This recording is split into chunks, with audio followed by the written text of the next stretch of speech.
সুন্দর করে জানায় দিচ্ছেন ওয়ামান আহসানু কাওলাম মিম্মান দাআ ইলাল্লাহ।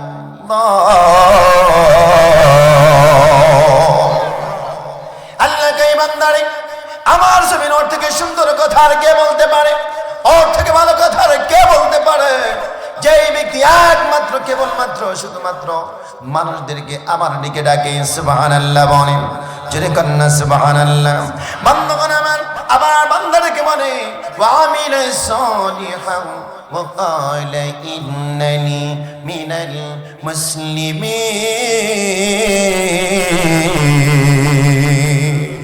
আবার বান্দাদেরকে বলছে ওয়া আমিলা সালিহান, বান্দা নিজে বলে আমি একজন ভালো মানুষ, আমি সৎ কাজ করি, আমি ভালো কাজ করি, মানুষকে মন্দ কাজ থেকে বিরত রাখি, মানুষদেরকে সৎ আদেশ প্রদান করি। আবার এটাকে বলছে ওয়াকাইলে ইন্নানি মিনাল মুসলিমিন। আল্লাহু আকবার বলেন। আবার এটাকে বলছে আমি একজন প্রকৃত মুসলমান, সুবহানাল্লাহ। তিনটা কথা, ওর থেকে ভালো কথা আর কি হতে পারে? যে মানুষটা মানুষদেরকে আল্লাহর দিকে ডাকে, সুবহানাল্লাহ কম। দুই নাম্বার কথা আবার নিজে বলছে ওয়া আমিলা সালিহান, নিজে সৎ কাজ করে আর একজনের সৎ কাজ করার কথা বলে। তিন নাম্বার ওয়াকালা ইন্নানি মিনাল মুসলিমিন, আবার গর্বের সহিত বলে আমি একজন মুসলমান, সুবহানাল্লাহ কম। বন্ধুগণ আমার আল্লাহ অন্য আয়াতে আল্লাহ বলছেন বান্দারে এই জমিনের মধ্যে ও বান্দা তোমাকে জমিন থেকে বিদায় নিয়ে যেদিন চলে যেতে হবে, একটা কথা ভালো করে শোনো। আল্লাহ সুন্দর করে বলছেন বান্দারে এই জমিন থেকে ততক্ষণ পর্যন্ত বিদায় তুমি নিও না। বান্দা যতক্ষণ পর্যন্ত প্রকৃত মুসলমান না হতে পারবে ততক্ষণ পর্যন্ত তুমি কবরে যাও না। কবরের ব্যবহারে কিন্তু ভালো না। কথাটা কার? জোরে কন্যা কার? আল্লাহ নিজে বলছেন। আল্লাহ সুন্দর করে বললেন এই জমিন থেকে বিদায় নেওয়ার আগে আকালা ইন্নানি মিনাল মুসলিমিন, যেরকম বান্দা গর্বের সহিত বলে আমি একজন প্রকৃত মুসলমান, আল্লাহ অন্য আয়াতে কথাই বললেন বান্দারে মুসলমান না হওয়া পর্যন্ত ময়রো না। বন্ধ করে আমার আমি হাফিজ যত সুন্দর কথাই বলি না কেন, আমার জবান থেকে যত ভালো কথাই বের হোক না কেন, আমার ব্যক্তিগত কথা যদি হয় শোনা যাবে না।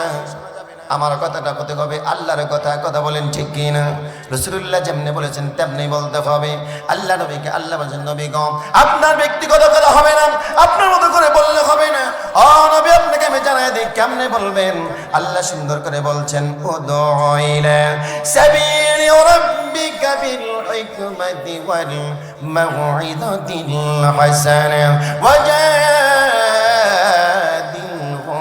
বিল্লাতি হিয়া আহসান। আল্লাহু আকবার বলেন। আল্লাহ কয় নবী গো আমার জমিনে একমাত্র কেবলমাত্র মানুষদেরকে যখন আপনি দাওয়াত দিবেন হিকমত দিয়া, প্রজ্ঞা দিয়া, জ্ঞান দিয়া, বুদ্ধি দিয়া মানুষদেরকে একমাত্র কেবলমাত্র আমার দিকে ডাকবেন, সুবহানাল্লাহ। বন্ধুগণ আমার অন্য আয়াতে আল্লাহ বলছেন ও নবী আমি আপনাকে আরো সুন্দর করে জানাই দেই আপনি কেমনে মানুষদেরকে কিভাবে দাওয়াত দিবেন। আল্লাহ সুন্দর করে বললেন আমার জমিনের মধ্যে যারা ঈমান এনেছো আমার উপরে। কার উপরে? কথা বলে না কার উপরে? কথা বলতে হবে কার উপরে?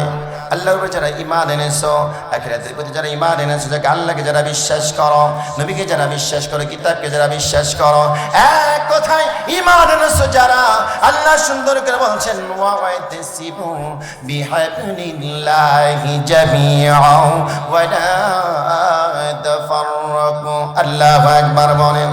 আল্লাহ কয় নবী গো যারা ঈমান এনেছে আমার উপরে আপনি তাদেরকে সুন্দর করে বলেন একমাত্র কেবলমাত্র এক জায়গায় জড়ো হয়ে একটা দলে আবদ্ধ হয়ে শুধুমাত্র আমার নাজিলকৃত কোরআন তোমরা আঁকড়ে ধরো, কোরআন তোমরা আঁকড়ে ধরো, কোরআন তোমরা আঁকড়ে ধরো, কোরআন দিয়ে এই জীবন পরিচালনা করো, সুবহানাল্লাহ। আর আমরা কোরআন বাদ দিয়ে শুধু বাইরে ঘোরাফেরা করি। কথা ঠিক আছে কিনা? বন্ধুগণ আমার আল্লাহ নাইতে সুন্দর করে বলছেন কেমনে চলতে হবে, কেমনে দাওয়াত দিতে হবে, কিভাবে মানতে হবে কোরআন। আল্লাহ রাসূলকে আল্লাহ নিজে শিক্ষা দিয়েছেন নবী গো আপনি তাদেরকে বলেন কিতাবুন আনজালনাহু ইলাইকা ইলাইকা লিতুখরিজান নাস মিনাল যুলুমাতি ইলান নূর।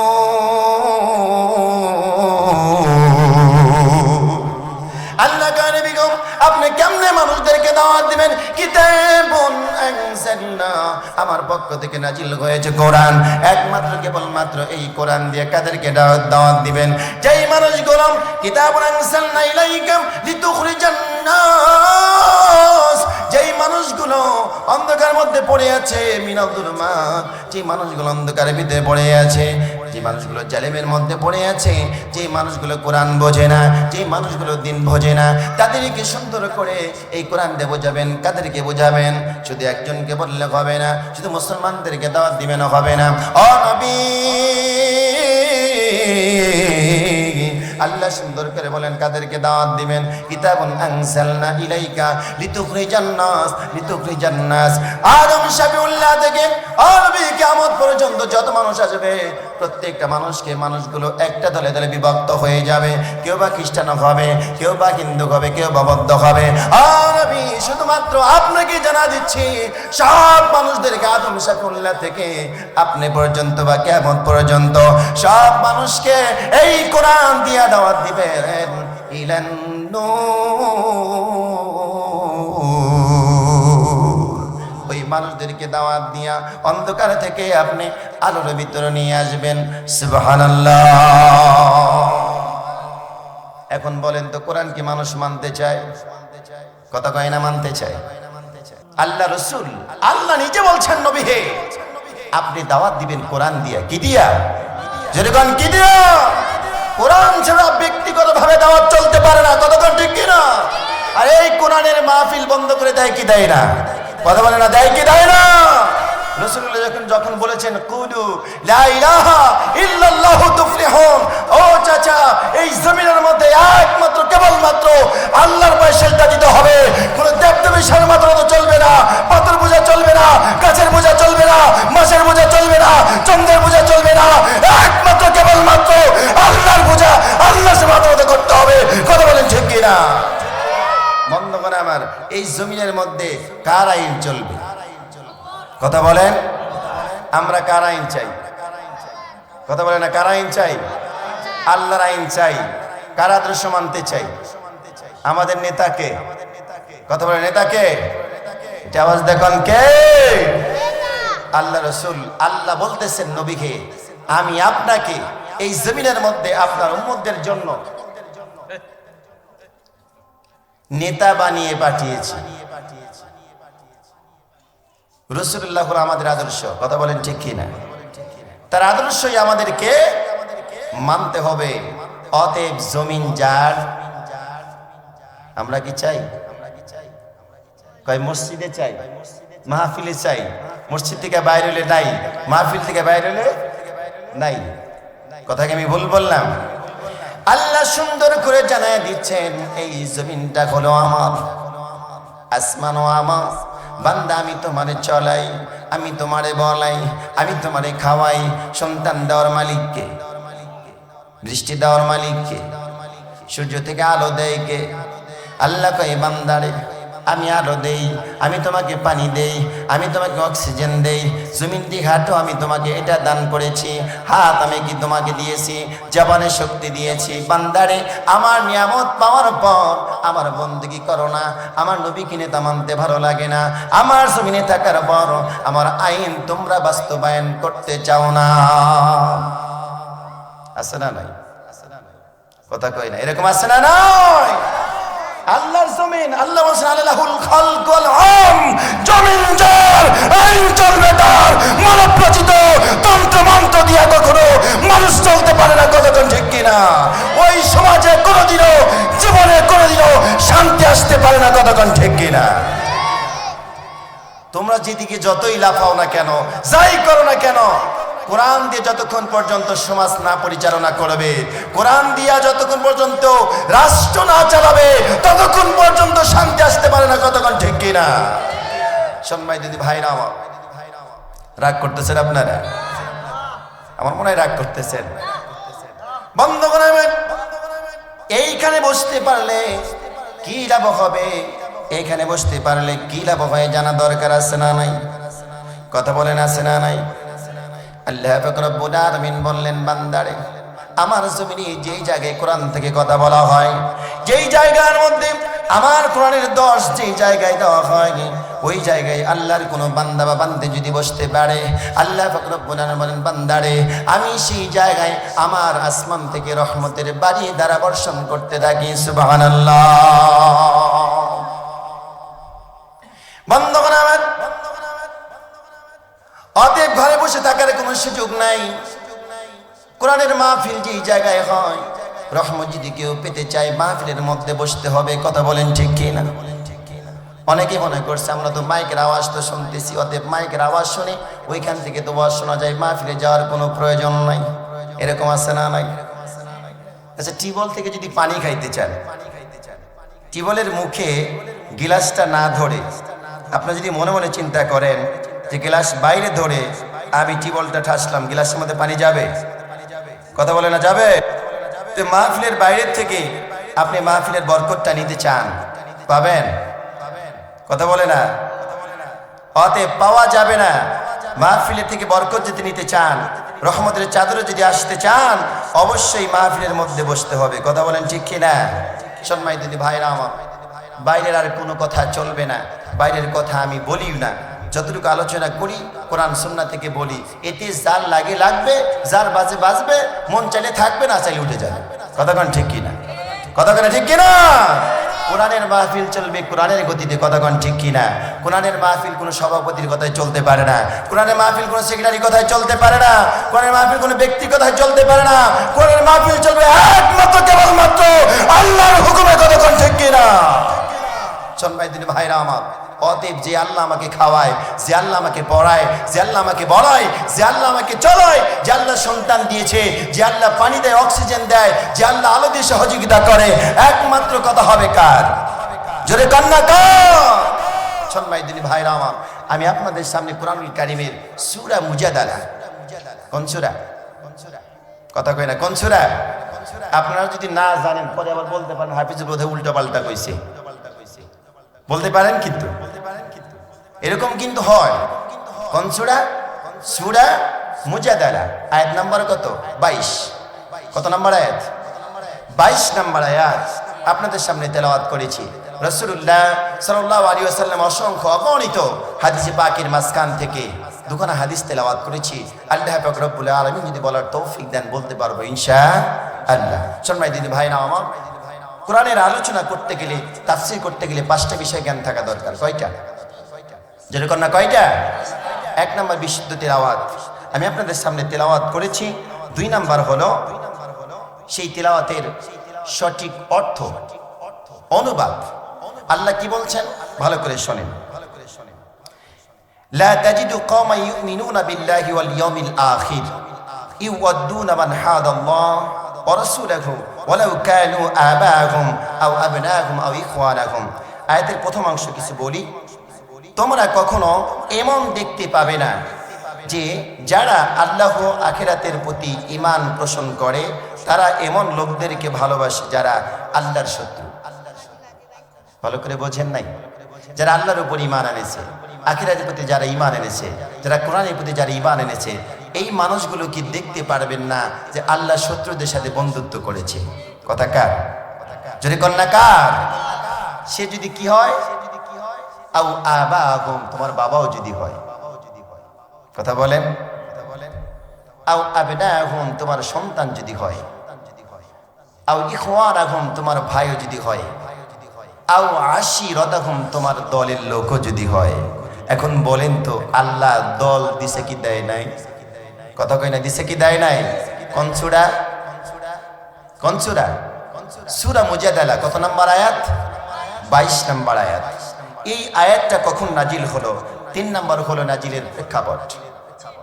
কখন নাজিল হলো?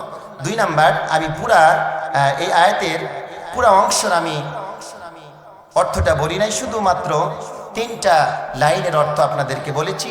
আও আবাহুম আও আবনাহুম আও ইখওয়ানাহুম আও আশিরাতাহুম, এই পর্যন্তই লাগলাম। 4টা কথা আপনাদের সামনে আলোচনা করব ইনশাআল্লাহ।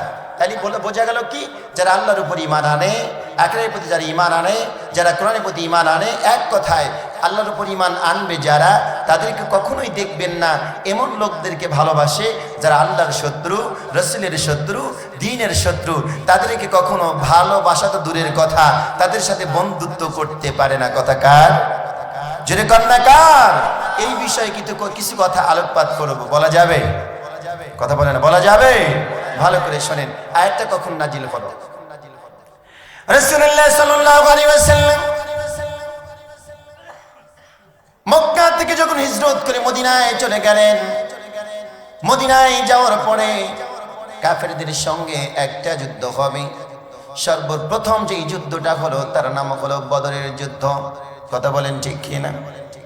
আল্লাহ নবী 313 জন সাহাবীকে সঙ্গে নিয়ে বদরের প্রান্তে যখন নেমে গেলেন, ওদিকে কাফের হলো 1000 আর ঈমানদার হলো মাত্র 313 জন। রাসূলুল্লাহ সাল্লাল্লাহু আলাইহি ওয়াসাল্লাম মাথার পাগড়িটা খুলে ফেললেন। মাথার পাগড়ি খুলে যখন তার মাজার মধ্যে বাঁধলেন, তাইলে বোঝা যায় সময় যখন আসে মাথার পাগড়ি খুলেও মাজায় বাঁধা লাগে। কথা কোন ঠিক কিনা?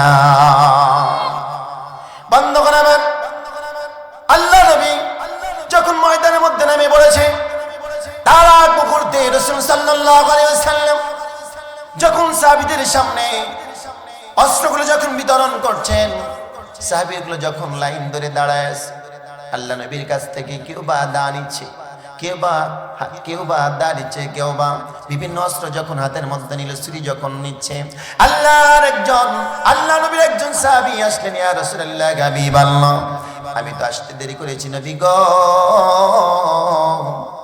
আপনি আমার হাতের মধ্যে কিছু তো দিবেন, কেন দেন না?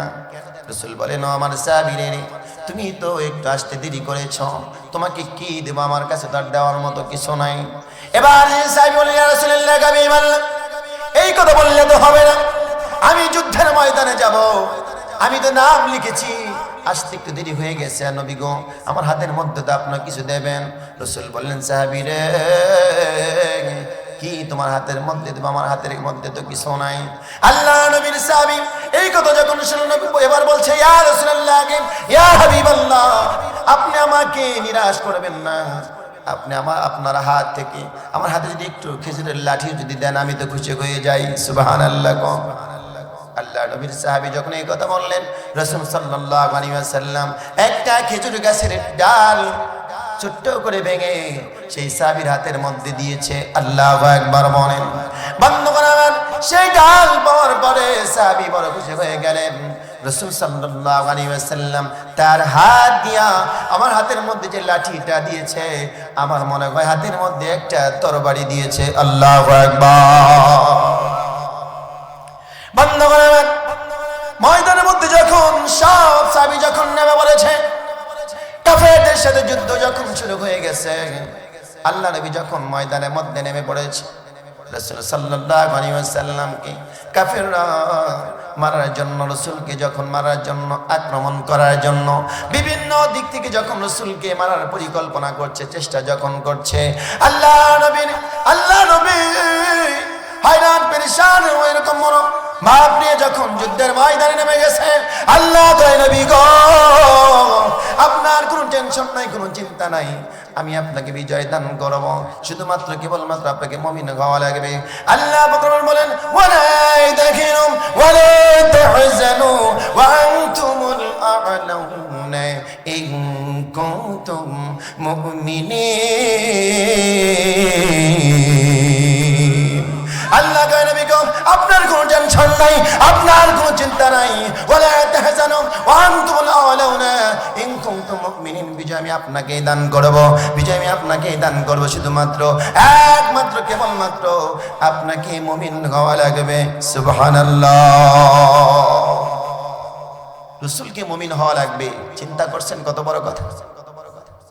বন্ধুগণ আমার, বড়কে দিলের কান লাগায় শোনেন, আল্লাহ নবীকে কাফের বেঈমানরা চতুর্দিক দিয়ে যখন ঘিরে ফেললো, মারার পরিকল্পনা যখন শুরু হয়ে গেল, রাসূলকে কেমনে মারবে? একটাই কারণ তাদেরকে, একটাই টার্গেট হলো মুহাম্মদকে হত্যা করো, মুহাম্মদকে হত্যা করো।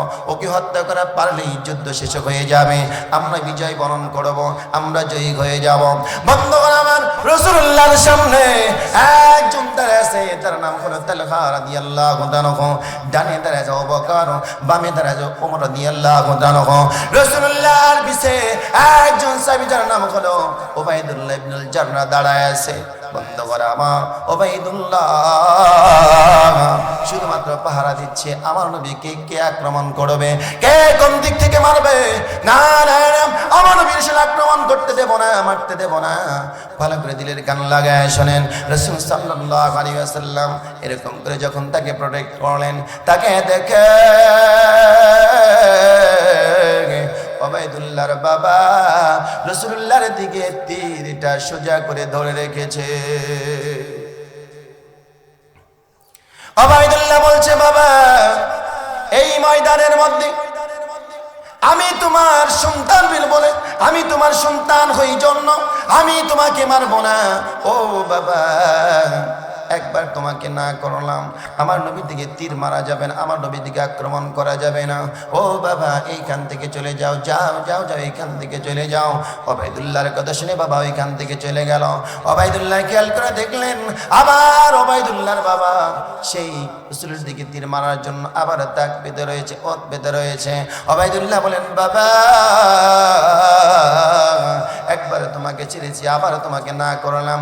ও বাবা, না না না, রাসূলুল্লাহকে তীর কিন্তু মারা যাবে না। উবাইদুল্লাহর বাবা চলে গেল। তিনবার যখন উবাইদুল্লাহর বাবা যখন আবার রাসূলের দিকে যখন তীর মারতে যায়, আর দেরি করলেন না। উবাইদুল্লাহ বললেন, বাবারে একবার তোমাকে ছেড়ে দিয়েছি, দুইবার তোমাকে ছেড়ে দিয়েছি। ও বাবা, দুইবার ছাড়ার পরে তোমাকে না করলাম, তারপরে তুমি আমার রাসূলকে মারতে চাও। ও বাবা, আমি আর তোমাকে ক্ষান্ত রাখবো না, আমি আর তোমাকে ছাড়বো না। বলতে দেরি হয়েছে, উবাইদুল্লাহর বাবার গাল থেকে কল্লা আলাদা করতে দেরি হয় নাই। আল্লাহু আকবার। বন্ধুগণ আমার, ভালো করে কথাটা মিলায় নেন। আল্লাহর বন্ধু যারা, আল্লাহর প্রতি যারা ঈমান আনবে, রাসূলের প্রতি যারা ঈমান আনবে, এই লোকগুলো এমন মানুষ দেখবেন না যেই মানুষগুলো আল্লাহর শত্রু যারা, রাসূলের শত্রু যারা, কোরআনের শত্রু যারা, তাদের সঙ্গে কখনো বন্ধুত্ব করতে পারে না। কথা বলেন ঠিক কিনা? আও আবাহুম আও আবনাহুম আও ইখওয়ানাহুম আও আশীরাতাহুম উলাইকা কাতাবা ফি কুলুবিহিমুল ঈমান।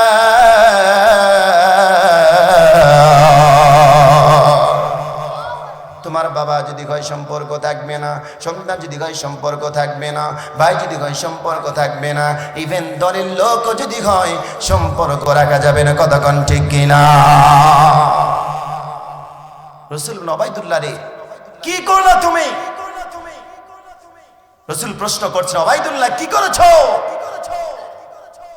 উবাইদুল্লাহ বলেন, ইয়া রাসূলুল্লাহ, আল্লাহর শত্রুকে দুনিয়ার জমিন থেকে বিদায় করে দিয়েছে। সুবহানাল্লাহ। কোন রাসূল আবার বলেন, উবাইদুল্লাহ রে তুমি কি করলা?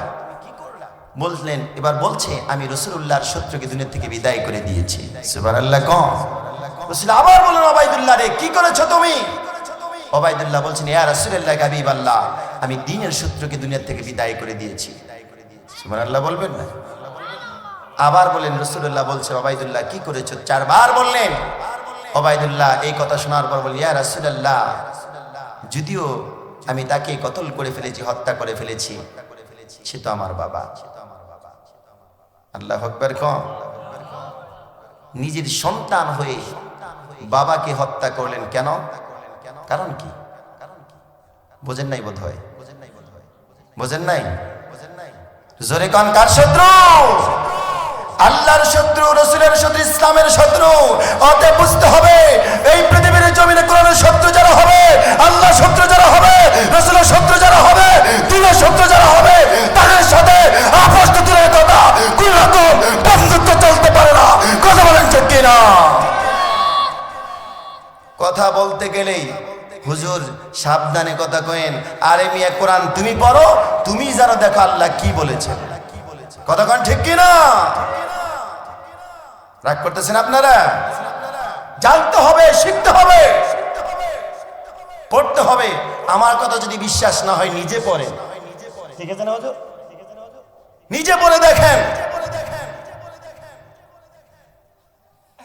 বন্ধুগণ আমার, এই কাজ যদি তোমার ভাই যদি করে, বন্ধুত্ব চলবে না, তোমার ভাইয়ের সাথে সম্পর্ক চলতে পারে না। তোমার দলের লোক যদি হয়, তার সাথে সম্পর্ক চলতে পারে। যদি এই কাজগুলো করতে পারো, আল্লাহ বলছেন উলাইকা কাতাবা ফি কুলুবিহিমুল ঈমান, আমি ওই বান্দাদের ঈমানটাকে আরো বৃদ্ধি করে দেই। সুবহানাল্লাহ কম। শুধু তাই নয়, আল্লাহ ঘোষণা করে দিলেন, আল্লাহ আবার বলছেন ওয়াইয়াদাহুম বিরূহিম মিনহু, আমি তাদের হাতটাকে মজবুত করে দেই, আমি তাদের হাতটাকে শক্তিশালী করে দেই। আল্লাহু আকবার বলেন। আবার বলছেন ওয়াইদখিলুহুম জান্নাতিন তাজরি মিন তাহতিহাল আনহার খালিদিনা ফিহা আবাদা।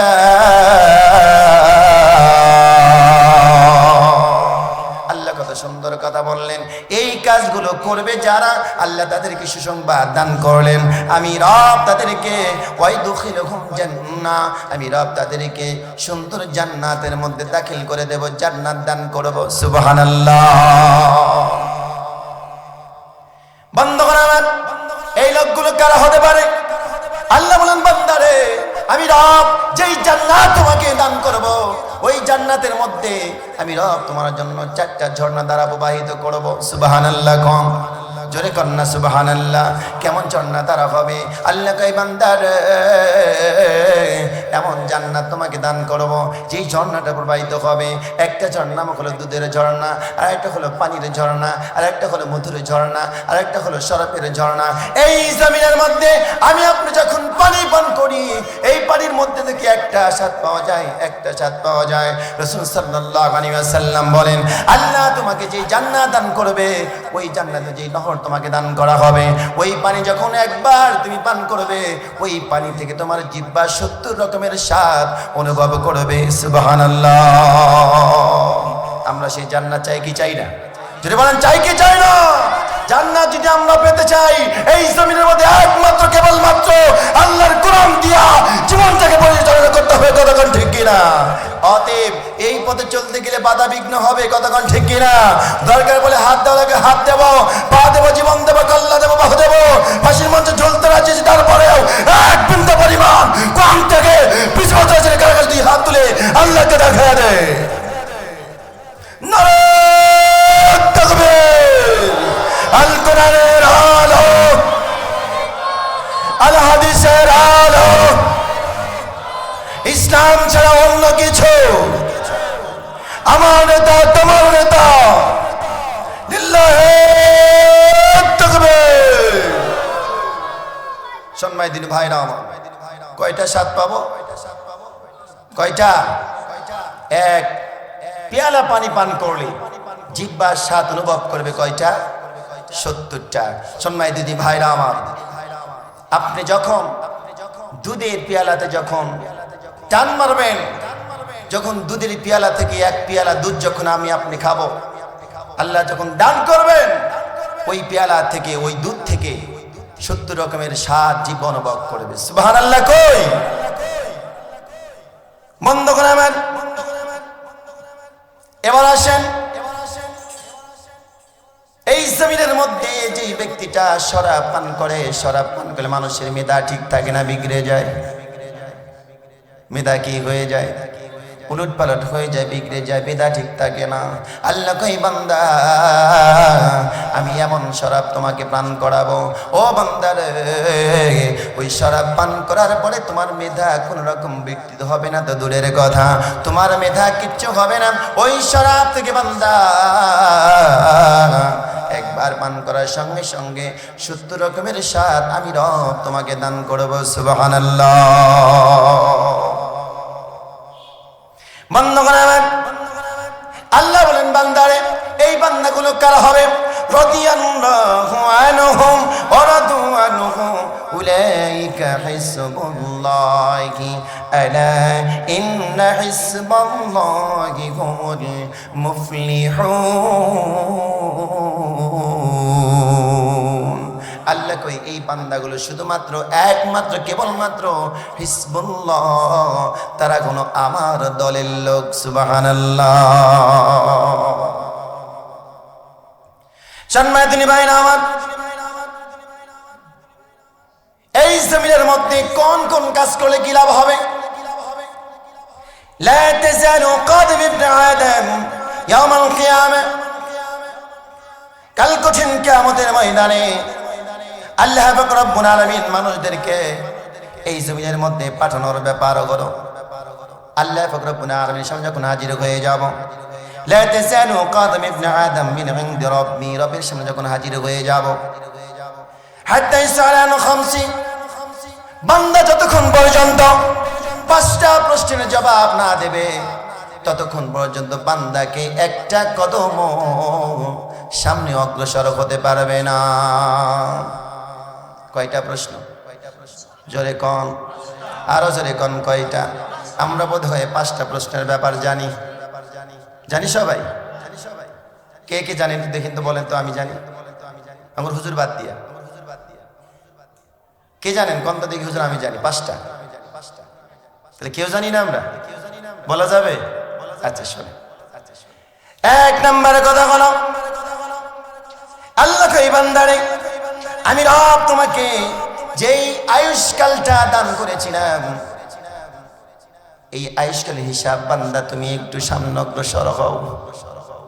আয়ুষ্কাল বোঝেন? আমরা মনে করি জন্ম থেকে শুরু করে মৃত্যু পর্যন্ত না, জন্ম থেকে শুরু করে একজন বান্দা যতক্ষণ পর্যন্ত শরীয়তের বিধান আইন যখন পাশ না হয়, ওই বান্দা শরীয়তের বিধান যতক্ষণ পর্যন্ত ফরজ না হয় ততক্ষণ পর্যন্ত বান্দার এই সময়টাকে বলা হয় শিশুকাল।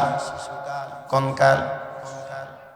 2 নাম্বার কথা বলো, বান্দা ওই শিশুকাল পার যখন করো, শরীয়তের বিধান যখন ফরজ হয়ে গেছে, ওই বিধান থেকে শুরু করে বান্দার যতক্ষণ পর্যন্ত পার্থক্য না আসবে, তার মানে হলো বান্দা যতক্ষণ পর্যন্ত মাতার ব্রেন শক্তি যতক্ষণ ঠিক থাকবে ততক্ষণ পর্যন্ত বান্দার আয়ুষ্কাল, এই কালের হিসাব বান্দা তোমাকে দিতে হবে, 1 কদমও আল্লাহ সামনে বাড়াতে দেবে না।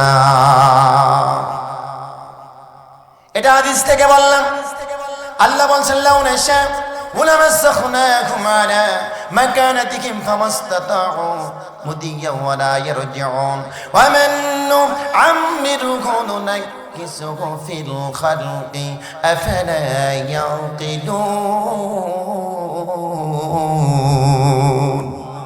আল্লাহ কই বান্দা সূরা ইয়াসিনের মধ্যে আল্লাহ বলছেন, বান্দারে আমি তোমার জীবনটাকে 3টা ভাগে ভাগ করব। কয়টা ভাগ? আমি তোমার জীবনটাকে 3টা ভাগে ভাগ করব। 1 নাম্বার ভাগ হলো বান্দারে, আমি তোমার শিশুকালের হিসাবটা আমি তোমার কাছ থেকে নেব না। 1 নাম্বার হলো শিশুকাল, 2 নাম্বার হলো যৌবনকাল, 3 নাম্বার হলো বৃদ্ধকাল। আল্লাহ কই বান্দারে আমি তোমার শিশুকালটাকে মাইনাস করে দেব, বৃদ্ধকালটা মাইনাস করে দেব। আমি রব তোমাকে মাঝখানে, তার মানে হলো যৌবনকালের হিসাব আমি তোমার কাছ থেকে নেব। ধরা পড়ছি না? হ্যাঁ, ধরা পড়ে যায় নাই? সব আমরা ধরা পড়ে গেছি। 1 কাপ চাও নাই, পানিও দেখছি তো হাফিজুল তামগুর সাওয়ালি, কি দরকার পানি? দরকার নাই। মাঝে মাঝে একটা কথা আছে না, কয় যে দেশের ফকির কি ভিক্ষা পাই রে? হ্যাঁ, না পানিও পাই না, দেখতেছি ভিক্ষা তো দূরের কথা, পানিও তো পাইতেছি। সম্মানিত ভাইরা আমার, 2 নাম্বার কথা হলো বান্দা আমি তোমাকে একটা সময় দান করেছিলাম, আমার দিকে খেয়াল করেন। গরম পানি দিতে হবে, ঠান্ডা পানি চলবে না, আমার দিকে একটু খেয়াল করেন। আল্লাহ বলেন বান্দারে 2 নাম্বার হলো আমি তোমাকে যৌবনের শক্তি দিয়েছিলাম, কোন জায়গায় ব্যয় করেছো? বন্ধুগণ আমার, যুবক বয়সে পাওয়ার কি তোমার আছে না নাই? কি তোমার ক্ষমতা, কেমন পাওয়ার তোমাকে আল্লাহ দিয়েছে? আল্লাহ কয় বান্দারে আমি তোমাকে যৌবন বয়সে শক্তি দিয়েছিলাম, কোন কাজে ব্যয় করেছে বান্দা হিসাব দাও। ধরা পড়ছি না? কথা কয় না ধরা পড়ছি না? 3 নাম্বার কথা হলো, ও বান্দা আমি তোমাকে সম্পদ দান করলাম, এই সম্পদ তুমি কোন জায়গায় ব্যয় করেছে হিসাব দাও। সম্পদ আছে না নাই? আল্লাহ দেয় কি দেয় না?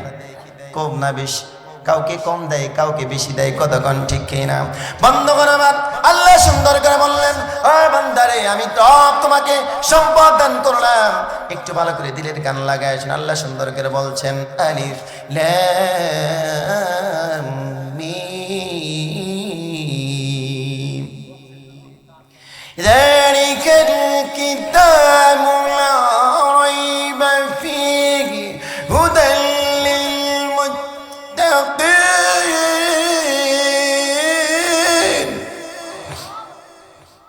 এর বক্সে কি চুলাই দিয়েছে, সব শুকা যেতেছে একবারে।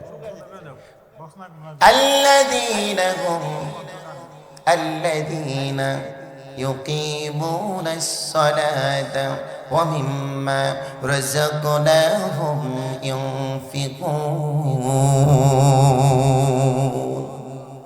আল্লাহ কয় বান্দারে আমি রব তোমাকে সম্পদ দান করব, ওয়া ইউকিমুনাস সালাতা সালাতের মাধ্যমে যে রিজিক আমি তোমাকে দান করব, ওয়া মিম্মা রাযাকনাহুম আমি রিজিক তোমাকে দান করলাম কিসের মাধ্যমে? জোরে কয় না কিসের মাধ্যমে? সালাতের মাধ্যমে। ওয়ায়ুকিমুনাস সালাতা সালাতের মাধ্যমে রিজিক দান করলাম। ওয়াইম্মা রাযাকনাকুম ইউনফিকুন আমি রব তোমাকে রিজিক দান করেছি, এই রিজিক থেকে আমার রাস্তায় তোমাকে দান করতে হবে। কোন রাস্তায়? জোরে কোন না কোন রাস্তায়? রাসূলুল্লাহ বলেছেন, মান বানাল্লাহু মাসজিদান বানাল্লাহু লাহু বাইতান ফিল জান্নাহ। আমার জন্য যে জায়গায় মসজিদ থাকবে ওই মসজিদে যদি কেউ দান করতে পারে, রাসূল বলেন, মান বানা লিল্লাহি মাসজিদান মান বানা লিল্লাহি মাসজিদান বানাল্লাহু লাহু বাইতান ফিল জান্নাহ। জমিনের মধ্যে মসজিদ বানাতে কেউ যদি 1 টাকা দান করে, 1 বস্তা সিমেন্ট, 1 বস্তা বালি, একটা ইট যদি কেউ দান করে, দান করতে দেরি হবে, রাসূল বলেন, বানাল্লাহু লাহু বাইতান ফিল জান্নাহ আমি রব জান্নাতের মধ্যে তোমার জন্য সুন্দর সোনার বাড়ি বানায় দেব। সম্পদ আল্লাহ দান করো, সম্পদ দান করার পরে এই সম্পদ আল্লাহর রাস্তায় খরচ না করে বিভিন্ন জায়গায় খরচ। প্রত্যেক দিন একজন মানুষ যারা বিড়ি খায়, বিড়ি আছে না নাই? বিড়ি যারা খায় 2 আঙ্গুলের মধ্যে দিয়া, গ্রামের মধ্যে তো দেখাইতেছি না, বাইরে তো থাকতাম মোটামুটি বোঝা যাইত। বিড়ি যারা খায়, এই বিড়ির অভ্যাস যাদের মধ্যে আছে, একজন মানুষ প্রত্যেক দিন 3 থেকে 4 প্যাকেট বিড়ি খায়। খায় কি খায় না? সরকার ভালোই করছে। 5 টাকারটা কয় টাকা হয়েছে? 8 টাকা হয়েছে। আমি মনে মনে চিন্তা করলাম, না 5 টাকাটা 8 টাকা ঠিক হয় নাই, 5 টাকাতে 100 টাকা করা লাগছিল। মৌলানা আশরাফ থানভী রহমাতুল্লাহি আলাইহি ইস্তি রহমাতুল্লাহি আলাইহি বেহেশতি জোড় 320 নাম্বার পেজ। কত নাম্বার পেজ? 320 নাম্বার পেজে প্রথম হিটিকেই লিখে দেওয়া আছে হারাম দ্রব্যের বয়ান। সকল প্রকার তামাক জাতীয় খাবার খাওয়া হারাম। ইন্নামাল খামরু ওয়াল মাইসিরু ওয়াল আজলামু ওয়াল আনসাবু রিজসুম মিন আমালিশ শাইতান। আল্লাহ কয়, নবী গো আমার জমিন ইন্নামাল খামরু আমি রব তোমাকে জানাই দিলাম একটা শব্দের মাধ্যমে, এই জমিনের মধ্যে মানুষ যত নেশা নিয়ে আসবে একটা শব্দ দিয়া কিয়ামত পর্যন্ত আমি রব হারাম করে দিলাম। সুবহানাল্লাহ কোন। হ্যাঁ, বিড়ি যারা খায় কি টানা টানে রে, মনে করে না জানি এর মধ্যে কি আছে। রাখলি করেন গা, আমার কিছু করার নাই। খাইতে সমস্যা নাই, কইলি সমস্যা। হারাম খাইতেছে, আবার অনেকে ফতোয়া দেয় হুজুর মাকরুহ। এই ফতোয়া যে কে দিল আল্লাহ ভালো জানে। যেটি মানে যার কাছে কই কই হুজুর এটা মাকরুহ, আরে মাকরুহ তাহরিমি হারাম। মাকরুহ তো 2 প্রকার, মাকরুহ তানজি, মাকরুহ তাহরিমি। সরাসরি হারাম। উনি কয় মাকরুহ, আরে কোন মাকরুহ একবার তো বললি না। তাহলে এই বিড়ি খায়া টাকা নষ্ট করতেছে, এটা হালাল না হারাম? কথা কয় না, হালাল না হারাম? তাহলে এই হারাম পথে যে সম্পদ আপনি ব্যয় করলেন, জবাব দেওয়া লাগবে না? আল্লাহ কি কইতেছে, নবী কি কইতেছে? আমি রব তোমাকে একটা কদমও ফেলতে দেব না। কেমন? 3 নাম্বার, তোমাকে আমি যে ধন সম্পদ দিয়েছিলাম কোথা থেকে উপার্জন করেছো? 4 নাম্বার, কোন জায়গায় ব্যয় করেছো? কোথা থেকে উপার্জন করেছো? টাকাটা হালাল জায়গা থেকে আনছো নাকি হারাম জায়গা থেকে আনছো? আরে কি যে শুরু হয়েছে বাংলাদেশের জমিনে! এক জায়গায় শুধুমাত্র কোন রকম ভেজাল লাগলে হয়, বিচার করার সময় আল্লাহ কি অবস্থা করে! 3 লাখ টাকা জরিমানা আছে না নাই? আমার নিজে দেখা 3 লাখ টাকা জরিমানা, কয় 2 লাখ আমার, বাকিটাও করে। লজ্জা থাকা দরকার। বিচারক যারা আছে কাল কঠিন কিয়ামতের ময়দানে রাসূল বলেছেন, ও আমার সাহাবীরা, বিচার তোমরা সাবধানে করবে। হযরত আলী রাদিয়াল্লাহু তাআলা যখন খলিফা, আব্দুল্লাহ ইবনে ওমর রাদিয়াল্লাহু তাআলা থেকে হাদিস বর্ণিত হয়েছে, আমিরুল মুমিনিন হযরতে আলী রাদিয়াল্লাহু তাআলা বলেন, আব্দুল্লাহ ইবনে ওমর, তুমি একটা বিচারের ফয়সালা করে দাও, সানি না, সরাসরি বিচার করে দাও। আব্দুল্লাহ ইবনে ওমর বললেন, আমিরুল মুমিনিন, আমি কোনো বিচার করতে পারবো না। 3 বার না করলেন। 3 বার না করার পরে সংক্ষেপ করে দিলাম। বললেন, কেন তুমি না করলা কেন? বললেন, আমিরুল মুমিনিন, আপনি কি জানেন না রাসূল বলেছেন যে ব্যক্তিটা বিচার করে ওই ব্যক্তিটাকে জাহান্নামের কিনারায় রাখা হয়। কোন জায়গায়? জাহান্নামের কিনারায় রাখা হয়। বিচার যদি ভালো করে দেয় ওই ব্যক্তিটাকে ফেরেশতারা সুন্দর করে পিছন দিকে নিয়ে আসে, আর যদি বিচারটা ভুল করে ওই ব্যক্তিটাকে লাথি মেরে জাহান্নামের মধ্যে ফেলে দেওয়া হয়। আমি আব্দুল্লাহ ইবনে ওমর রাসূলের কথা স্মরণ করে 3 বার না করেছি, না জানি বিচার যদি একবার ভুল হয় আমাকে তো জাহান্নামে ফেলে দেবে, আমি ওদের বিচার করতে চাই না। কথা বললে কে হুজুররা বেশি কয়। আমি মাঝে মাঝে তাদেরকে বলি, এই জমিনের মধ্যে সকল পণ্ডিতদের পাণ্ডিত্য যেই জায়গায় শেষ, আলেমদের বুদ্ধি সেই জায়গা থেকে শুরু।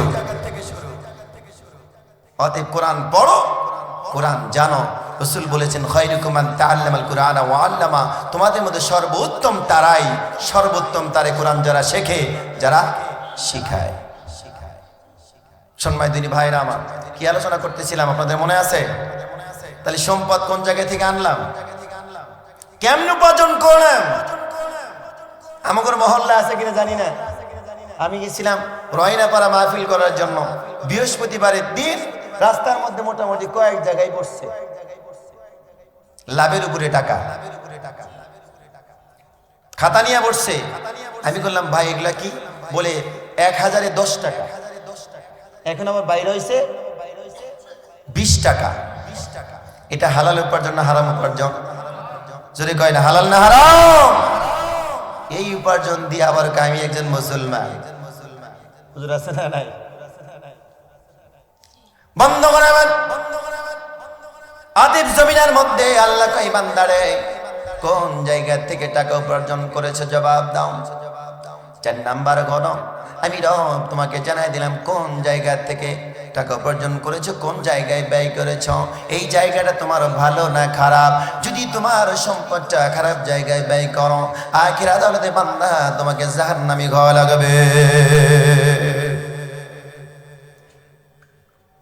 আর যে বান্দা তোমার সম্পদটাকে তুমি যদি জমিনের মধ্যে যদি তোমার আল্লাহর ঘর মসজিদ বানাতে যদি সহযোগিতা করতে পারো, দান করতে পারো, আল্লাহকে এই বান্দারে আমি রব তোমাকে আমার ব্যাংকে জমা রাখার কারণে কাল কঠিন কিয়ামতের ময়দানে আমি রব তোমাকে উচ্চ মর্তবা দিয়া আমি সুন্দর জান্নাত তোমাকে দান করব। সুবহানাল্লাহ।